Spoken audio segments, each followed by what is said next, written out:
what the Microsoft Teams looks like. So on this top left button, this is the activity bar. So for any reason, if you're in a group, this is where the notification for when people drop messages, reactions, this is where you would get the notifications from.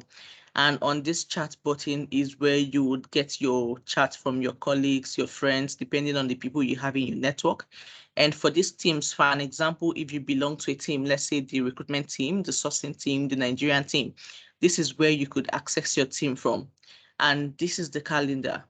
And this also is calls. So in Microsoft Teams, this is where you could call people. And this is the calendar.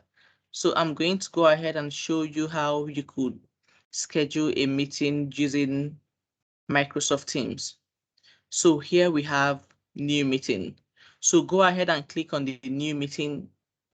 You would see, a screen that would pop up like this. And for this add title, you could add the title you want the meeting to be remembered from. So for me, that is a recruiter, I can go ahead and type interview or anything I feel I want the title to be. And for this add required attendees, I could go ahead and, add a candidate or anybody I want to be present in the meeting. Then for optional, so this optional button are for people you think you want them to be in the meeting, but at the same time, it's not mandatory for them to be in the meeting. You can go ahead and add their email address. So here we have the time for the meeting. So for an example, I can say Monday, the 19th of September, and I can say I want the meeting for 10 o'clock, and it automatically chooses 30 minutes. That's 10:30.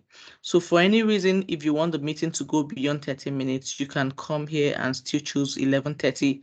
If you want the meeting to be all day, you can click on this all day and the meeting would last for all day. But if the meeting is not for all day and it's just for 30 minutes, 1 hour, you can turn off this notification button that chooses for all day. If this is a meeting that would repeat every week, you can choose every week. If this is the meeting that doesn't repeat, you can choose does not repeat. If this is a meeting that would reoccur weekly, you can choose it on a weekly basis. If this is a meeting that would reoccur on a monthly basis, you can choose monthly basis. So this is a way you can go ahead and set up your meeting. Then this is the description box. This is the description box where you can, pick what, put a write-up on what the meeting is all about. Hi, good afternoon. This is Amara here at Red Cloud. We are trying to invite you for a meeting. I hope you can make our time to join the meeting if the scheduled time works for you. So you could just type out what the description or what the subject of the meeting is all about, or the essence for the meeting. So it's in this box, you can type it, and when you're done, you can go ahead and click on your saved button, and the person you're inviting